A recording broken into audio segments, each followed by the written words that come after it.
주역 강독 38번째 화택교 강의 시작하겠습니다. 강사 김주란입니다. 규괴는요, 어그러진다 라는 뜻이고요. 분열과 대립을 뜻하는 괴입니다. 이 앞에는 풍화가인 괴였는데요. 가인은 이제 집안 사람이라는 뜻이잖아요. 그래서 집안 사람들끼리 이제 화기애애하게 화목하게 지내는 그런 시대인데 그 시대가 계속 갈 리가 없죠. 그 시대가 끝나면 이제 서로 마음이 어그러지고 이제 분열이 시작이 됩니다. 그게 규괴로 받았고요. 규괴가 어떻게 구성되어 있는지를 보면 위는 불을 뜻하는 화, 릿괴고요. 아래는 연못을 뜻하는 택괴입니다. 연못은 물이고요. 그리고 위에 불이잖아요. 그럼 불이라고 하는 것은 위로 언제나 이렇게 치솟기 마련이고 물이라고 하는 것은 이제 아래로 흐르기 마련입니다. 그래서 불과 물이 지금은 같은 자리에 있지만 이제 조금씩 시간이 지날수록 서로는 멀어지게 되죠. 그래서 규가 그 괴리를 뜻하는 것이고요. 이거를 그 주역의 괴들은 이제 소성괴, 기본 단위가 8괴잖아요. 그런데 이 8가지 괴가 가족을 이루거든요. 그래서 건괴하고 공괴가 엄마 아빠라면 그 나머지 6개의 괴들은 아들 셋, 딸 셋이래요. 그렇게 봤을 때 위에 있는 이 릿괴는 음이 가운데에 있는 괴죠. 여기 음이 가운데 하나 있잖아요. 그럼 얘는 이제 딸이에요. 딸인데 둘째 딸. 나이로 치자면 인생 전체를 놓고 나이로 치자면 이제 중년의 여성 정도에 해당이 됩니다. 그리고 여기는 이제 음이 하나니까 딸인데 딸이 지금 첫 번째, 두 번째, 세 번째 있죠. 그래서 여기는 이제 막내딸이 됩니다. 여기는 이녀, 두 번째 딸이라면 여기는 삼녀, 그리고 여기가 소녀라면 여기는 중년의 이제 여성, 중년 여성 정도.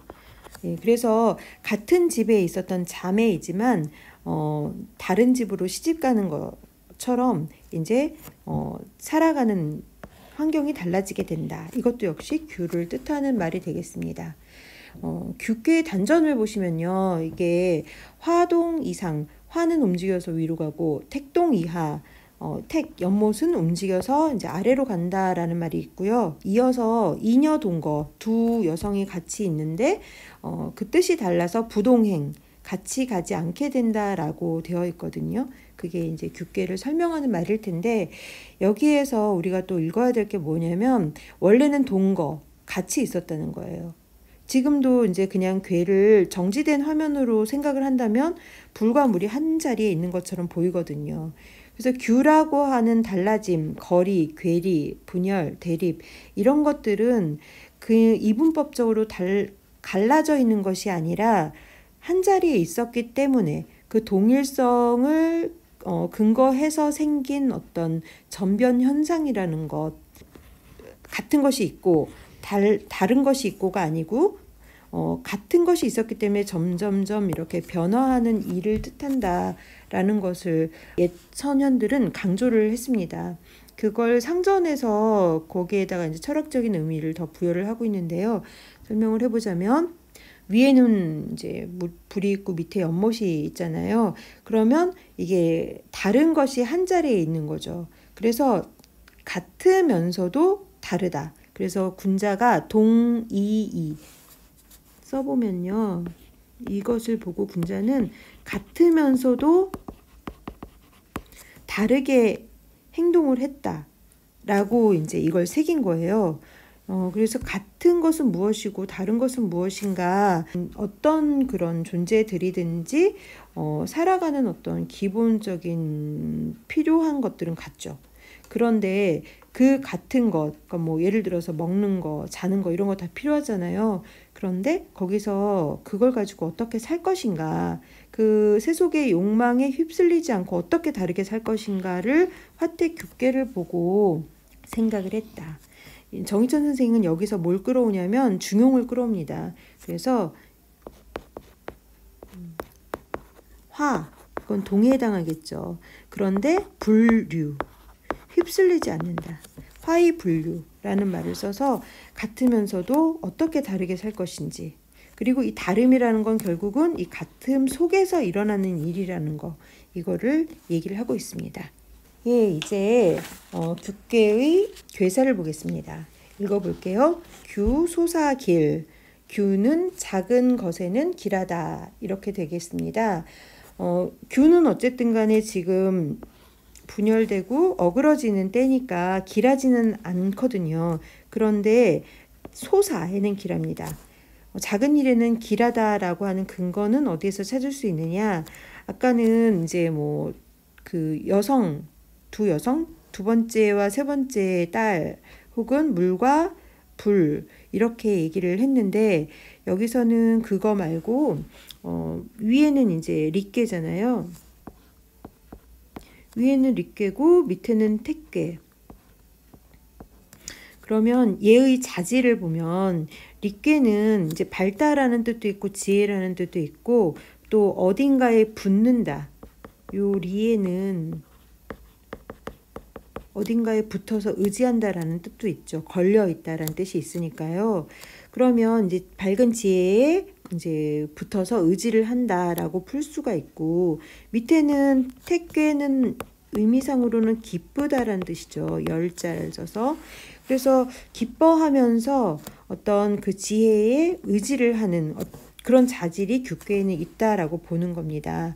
그래서 이 지혜에 의지하는 모습이 바로 9.2와 6.5의 사이에서 이제 효사에서 이 얘기가 스토리가 풀어지게 됩니다. 그건 조금 이따 보도록 하고요. 이제 효사를 보겠습니다. 초구, 회망, 상마, 물축자복, 견학인, 무구. 초구죠. 초구는 회망, 후회가 없어진다. 그리고 상마, 말을 잃어버렸어요. 약간 좀 재밌는 얘기인데 말을 잃어버렸는데 물축자복, 쫓아가지 않아도 스스로 돌아온다. 일단 여기서 스토리 하나가 있죠. 말을 잃어버렸는데 쫓아가지 않아도 말이 돌아온다. 그러니까 회망이겠죠. 그 다음에 어떻게 해야 될 것이냐? 견악인 무구. 악인이라도 만나야 돼. 그래야지 허물이 없어진다. 이런 얘기입니다. 알 듯도 하고 모를 듯도 한 그런 얘기인데 이제 조금 더 구체적으로 볼게요. 초구라고 하는 것은 일단 양이죠. 양기는 이제 발산하고 좀 앞으로 튀어나가는 성질이 있기 때문에 말에 비유한 것을 이해할 수가 있는데 근데 지금은 말이 있는 게 아니고 없는 거잖아요. 왜 말이 없을까? 초구라고 하는 건 원래 지위가 없는 그냥 평민의 그런 신분이죠. 그러니까 자체적인 동력은 없는 거예요. 능력은 있지만 그래서 그게 말이 없는 것에 비유를 할 수가 있는데 그걸 연관관계 속에서 좀 더 보자면 이렇게 됐을 때 이 초고하고의 짝이 되는 거는 이제 사효잖아요. 첫 번째 효하고는 이렇게 사효인데 사효하고 보면은 같은 양이죠. 그래서 음양일 때는 서로 이렇게 짝이 딱 맞지만 지금은 같은 양이기 때문에 이제 그렇게 끌어주지는 않는 거예요. 그래서 이거를 상마라고도 볼 수가 있습니다. 근데 왜 그 말이 쫓아가지 않았는데도 돌아왔는가? 그것은 지금은 다 분열의 시기인데 이 분열의 시기에 같은 동지이기 때문이라고 또 여기서 해석을 합니다. 같은 동지이기 때문에 끌어주진 않지만 결국에는 하나가 돼서 이제 화합으로 가게 되는 거예요. 규괴이지만 분열만 얘기하는 게 아니고 분열 속에서 다시 동의되는 이치를 얘기를 하고 있는데 이 초효가 바로 그런 자질을 갖추고 있고 그런 일을 하는 존재라고 주역에서 보고 있습니다. 그 다음에 이런 시기에서 악인을 만난다는 건 무슨 뜻이냐? 그럼 악인이 누구인가를 먼저 생각을 해봐야겠죠. 악인, 나쁜 사람이라기보다는 나하고는 뜻을 달리하는 사람.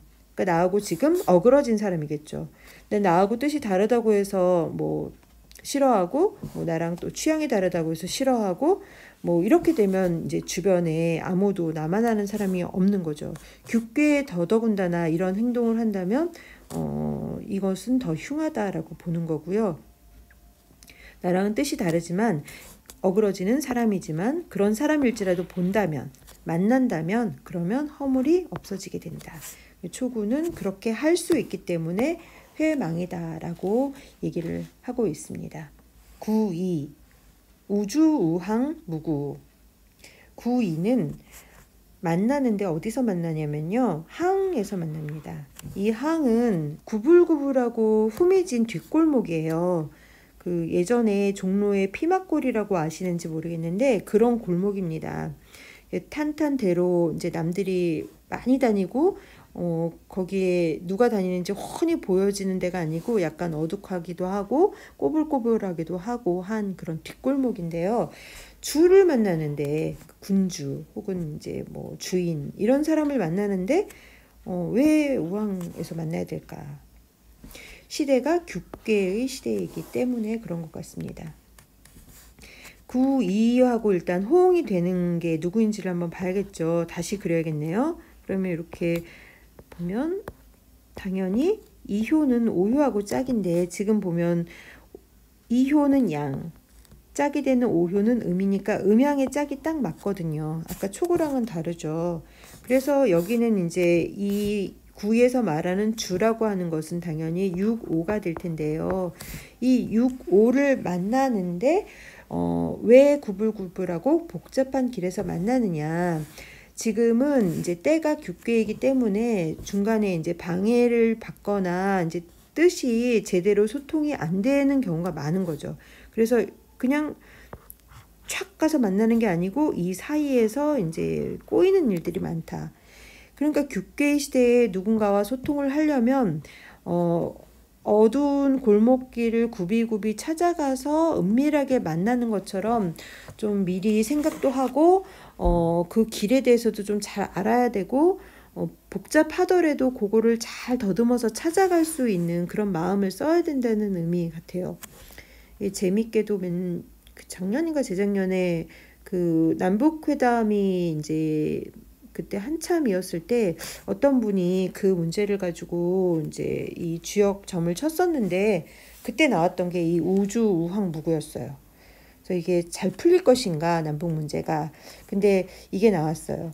그래서 우리가 이게 어쨌든 규괴이기 때문에 한 큐에 뭔가 일사천리로 풀리진 않겠구나 했는데 아직까지도 규괴의 시대인 것 같습니다. 어쨌든 근데 중요한 건 만난다는 거니까요. 그래서 만나려는 노력을 하고 있고 그 만나려고 하는 노력 자체가 뭐 이렇게 공식적으로 알려질 수는 없겠죠. 우항이니까. 하지만 열심히 노력하고 있는 게 아닌가. 구이의 효를 다시 읽으면서 그런 생각을 하게 됩니다. 정희천 선생님은 여기서 이제 경계를 했어요. 이 우항에서 만난다고 하는 건 근데 지름길로 가는 건 아니다. 지름길로 간다는 건 자신의 도를 약간 이제 버리고 편법을 구하는 거거든요. 근데 그건 아니다. 도를 지켜가면서 그래서 어려울 수도 있지만 그렇게 해서 최선을 다해서 어쨌든 노력하는 것이다 라고 얘기를 했습니다. 3회를 보겠습니다. 63. 견여의 기우체 기인천차의 무초유종. 63 이 호가 이거 굉장히 재밌는 효거든요. 견여예는 얘는 뒤에서 이렇게 못 가게 잡아당기는 거예요. 수레를 못 가게 뒤에서 잡아당기는 꼴을 당해. 피동사를 만드는 이제 동사고요. 조동사 같은 거죠. 그리고 그 소는 앞이 가로막혀요. 채는 앞에서 가로막는 거예요. 수레를 끄는 이제 소가 있는 것 같아요. 그 수레하고 소는 이제 하나겠죠. 그런데 뒤에서는 수레를 당기고 앞에 그 수레를 모으는 소는 누가 앞에서 막고 있고 그러니까 뭐냐면 뒤로도 막히고 앞으로도 막히고 난감한 상황인 거죠. 63은. 그래서 그거를 당한 사람의 꼴은 어떤 꼴이냐. 천하고 의 한 건데 이 천은 하늘천이 아니고요. 하늘에 해당하는 머리에 주어진 형벌을 천이라고 부른대요. 그래서 머리가 깎인다. 뭐 조금 더 험하게 말하면 이제 뭐 머리가 잘린다라고도 볼 수 있는데 죽은 건 아니에요. 왜냐하면 뒤를 보면 무초이지만 처음은 없어. 너무 힘들어서. 근데 유종이거든요. 죽으면 유종이 아닐 테니까 이제 머리가 깎이고 코가 베인 정도로 힘든 지금 상황을 겪었어요. 그래서 무초. 처음엔 진짜 뭐 정신도 없고 에너지도 없고 너무 힘든데 나중에는 이렇게 험한 일이 있었는데도 유종하게 된다. 그래서 규가 아까 우황도 그랬고 상마도 그랬고 지금 뭐 술에 뭐 앞에 소가 막혀 형벌을 당해 다 굉장히 힘든 상황인데 다행히 끝으로 가면 초구도 무구, 구이도 무구, 그리고 육삼은 무종입니다. 그래서 규의 시대라고 생각이 될 때는 희망을 가지는 것도 중요할 것 같아요. 일단은 육삼이 왜 이렇게 힘든 상황인지를 좀 그 괴의 생김새를 보면서 이제 원인을 찾아보자면, 그래서 육삼이잖아요. 육삼에 지금 얘가 앞으로도 막히고 뒤로도 막혔으니까 앞도 보고 뒤도 보자면 뒤에는 지금 이제 구이가 센 효가 딱 맞고 있고, 그리고 앞에는 또 구사 또 센 효가 가로막고 있는 거죠. 그래서 육삼의 수레를 당기는 애는 구이고, 그다음에 이 소를 가로막고 있는 애는 이 사효다, 이거를 이제 알 수가 있습니다. 육삼이 왜 이런 꼴을 당하냐면 이제 음효라서 그래요. 음효는 평소에도 마음이 좀 약하고 이제 실력도 조금 없고 이러나 저러나 이제 마음이 좀 이렇게 깝깝한 그런 존재잖아요. 소인이기도 하고. 그래서 이제 마음을 질정하지 못하고 이러는데 이제 상황까지도 구사와 구이에 의해서 이제 막혀 있다. 그래서 이런 어려움을 당하긴 하는데 다행히 육삼은 요거를 이제 잘 견뎌서 할 수 있어요. 왜냐? 이게 지금 삼효기 때문에 그렇습니다. 삼효라고 하는 건 이제 양의 자리잖아요. 그래서 이게 이 육삼이 버틸 수 있는 힘이 됩니다. 그리고 사실 삼효면 어느 정도는 그래도 자기가 커리어를 쌓아왔죠, 인생에서. 그래서 그걸 밑바탕으로 해서 잘 견디고 유종하는 미덕을 나중에 다시 확립하게 됩니다.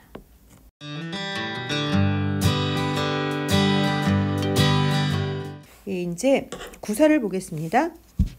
구사, 규고, 우원부, 교부, 여무구. 구사는 외로워요. 외롭습니다. 왜 외로울까요? 구사도 아까 생김새를 또 봐야 돼요. 구사는 생긴 게 요번에는 이제 음효 사이에 있습니다. 그죠? 6.3과 6.5 사이에 있어요.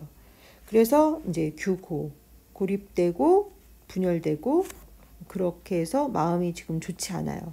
그런데 육사에게는 짝이 있었으니 아까도 보았던 그 초고입니다. 같은 동료였죠. 그래서 원부를 만나요. 원부라고 하는 것은 이 원은 이제 뭐 크다란 뜻도 되고 뭐 아름답다, 좋다, 훌륭하다 이런 거거든요. 그래서 훌륭한 남자를 만나요. 이 만나야 될 사람이 이제 초효고 구효니까 양효잖아요. 구효는. 그래서 이제 부 남자인 거죠. 그래서 좋은 이제 사내를 만납니다. 만나서 어떻게 하느냐? 교부 진심을 다해서 사겨요. 멀리 떨어져 있지만. 그래서 그렇게 사귀니까 지금 이렇게 좀 상황이 음효에 둘러싸여서 외롭고 좀 안 좋아서 위태롭지만 무구하게 된다라는 스토리입니다. 6.5 회망 궐종서부 왕하구. 6.5효는 이제 회망하고요. 궐종서부, 이 말은 궐종이라고 하는 것은 이제 궐은 그 정도의 뭐 지시어인데 종이라고 하는 게 왜 같은 종갓집, 같은 이런 패거리잖아요. 그래서 같은 당파 사람들, 나하고 한 무리인 사람들이에요. 같은 그룹에. 그 사람하고 어떻게 되냐면 서부, 깨물어요. 살을 깨무는데 이거 서합계에도 나왔던 표현이죠.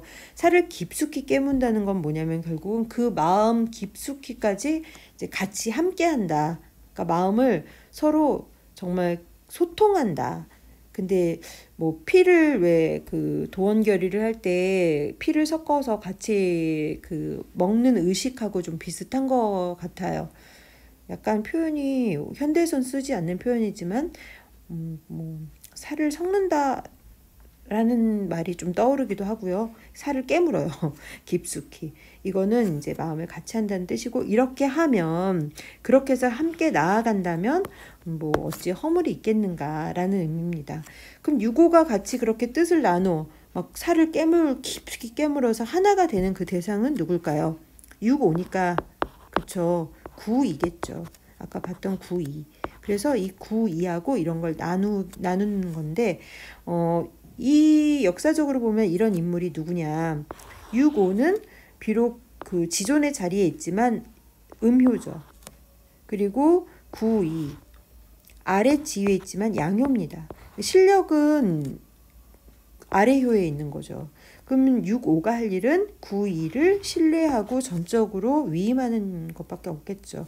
이렇게 했던 사람이 역사적으로 보면 유비라든가, 그리고 주나라 때는 성왕은 주공을 그렇게 신뢰하고 주공에게 의지를 함으로써 자기가 그 왕위에 나중에 올라서 제대로 이제 주공의 섭정이 끝나고 제대로 된 왕 노릇을 할 때 주공의 철학이 몸에 배었더라고요.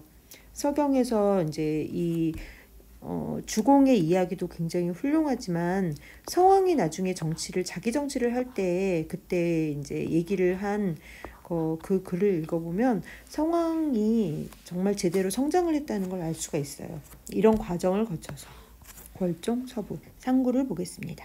규고 견시부도 제귀일거. 끊어서 볼까요? 이 상구도 외롭네요. 근데 이제 뭘 봤냐면 요거 되게 재밌는데 돼지를 봤는데요. 돼지를 봤어요. 근데 부도 이게 진흙이거든요. 진흙을 막 짊어질 부자인데, 그러니까 진흙이 온몸에 막 끼얹어져 있는 그런 돼지를 본 거예요. 그런 돼지를 보면 안 그래도 돼지는 조금 좀 지저분하다라고 일컬어진 동물인데 막 진흙이 막 여기저기 묻은 그런 돼지를 봤으니 되게 추하고 보기 싫고 그렇다는 의미거든요. 이거는 이때 돼지가 누구냐면 상구가 원래 이제 보고 있는 상대예요. 그러니까 상구가 보고 있는 상대는 이게 이제 마지막 상효니까요. 이 상구가 보고 있는 상대는 원래는 여기 정응인 효여야 되는데 자기 짝이잖아요. 음양도 맞고. 그런데 지금 상구는 규괴의 끝에 있어요. 그러니까 대립과 분열과 어그러짐 이게 이제 극한에 다다른 거죠. 제일 심할 땐 거예요. 그러니까 얘를 좋게 보는 게 아니고 되게 더럽구나 저거 참 진짜 싫다 이렇게 본다는 뜻이에요. 근데 이게 왜 그러냐면 아까 말씀드렸듯이 이제 규계의 끝이기도 하고요. 그 다음에 이제 양이잖아요. 양이기 때문에 이 양이면서 또 이 끝에 왔다는 것 때문에 이 양의 정도가 더 심해진 거죠. 그 양의 양기가 더 심해지면 이것은 이제 폭력성으로 드러나게 됩니다. 그래서 이게 과도해지고 약간의 이제 폭력성을 띠게 된다. 그건 이제 두 번째 이따가 읽을 그 부분에서 나타나게 됩니다. 그 다음에 마저 읽어보면 제귀 읽어. 이건 뭐냐면 그 싣고 있다. 이 수레가 싣고 있는데 뭘 싣고 있냐면 한 무리의 귀신을 싣고 있는 거예요. 그 수레가 빈 수레가 아니고 거기에 막 귀신이 엄청 많이 타고 있는 것처럼 보이는 거예요. 그러니까 눈앞에 보이는 거라고는 막 더러운 돼지떼와 그 다음에 막 귀신이 득식을한 그런 수레가 보이니까 이 상구는 이렇게 규고할 수밖에 없겠죠. 심란하고 그리고 자기 혼자인 것 같고. 근데 사실 이건 헛거거든요. 이 헛걸 왜 보냐? 역시 이 자리가 규계의 끝에 있기 때문입니다. 과도해진 거예요. 근데 과도해졌는데 왜 헛걸을 보냐면요. 헛걸을 보고 왜 더러운 돼지를 보냐면 이건 이렇게 해석할 수가 있어요. 이게 지금 마지막 요 상구가 위치해 있는 거는 요걸 여기다 다시 그리자면 리잖아요. 불에 해당하는 것. 이거는 지혜기도 하지만 밝다라는 거거든요. 그러니까 밝게 보는 게 지혜긴 한데 이걸 너무 과도하게 보면 모든 걸 의심하게 돼요. 이게 정말인가? 진짠가? 나를 속이는 건 아닌가? 그러다 보니까 이제 망상에 빠지게 되는 거죠. 그래서 이 귀는 자기의 과도한 의심, 자신의 지혜만을 이제 믿는 거기에서 오는 망상입니다. 그런데 끝은 언제나 다 하기 마련이죠. 그래서 이게 이제 끝까지 가고 나면 그 다음부터는 약간 정신이 돌아와요. 그래서 어떻게 되냐면 선장지호. 이런 막 돼지하고 이 귀신을 보니까 처음에는 너무 놀래고 막 끔찍해서 당장 옆에는 활을 집어들어요.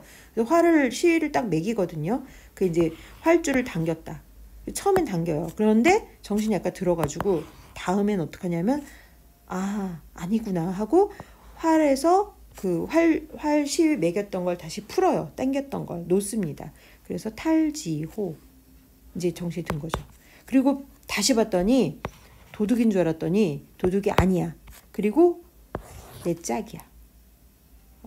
짝이었잖아요. 그래서 그걸 알게 된 거예요. 스토리 완전 재밌죠. 그래서 이 상구 정신 잘 잡아야 됩니다. 안 그러면 활 쏴요. 그래서 정신줄 잘 챙겨서 이제 돌아왔고, 그 다음에 어떻게 되느냐, 이제 나가요. 맨발 벗고 달려나가요. 그래서 비를 만납니다. 주역에서 비는 뭔지 이제 아시죠? 비는 음과 양이 만나서 운우지정을 나누는 거거든요. 그래서 음양의 조화를 이룬 결과가 비예요. 그래서 나아가서 조화를 이룬다. 그리고 얘는 양이고, 그래서 얘 처음에는 강폭하고 외로웠는데 달려나가서 음양이 만나서 비가 촉촉하게 내려와서 그래서 길하게 된다. 지금 그래서 전체적으로 보시면 규계는 사실 좀 분열, 대립, 어그러짐 이러니까 힘들고 오해가 많고 한데 끝은 사실 다 좋은 걸 볼 수 있어요. 무구. 앞에도 아까 다 무구였고요. 여기서도 이제 오래 가지 않고 그리고 여기서는 심지어 길하기까지 한데 그 중간 과정은 어마무시하죠. 예, 규계가 이렇습니다. 분열의 끝에는 다시 만난 것이 온다. 같음에서 분열이 시작되지만 분열, 어그러짐은 다시 또 만남을 추구하기 마련이다. 라는 게 규계가 들려주는 이야기였습니다. 네, 감사합니다.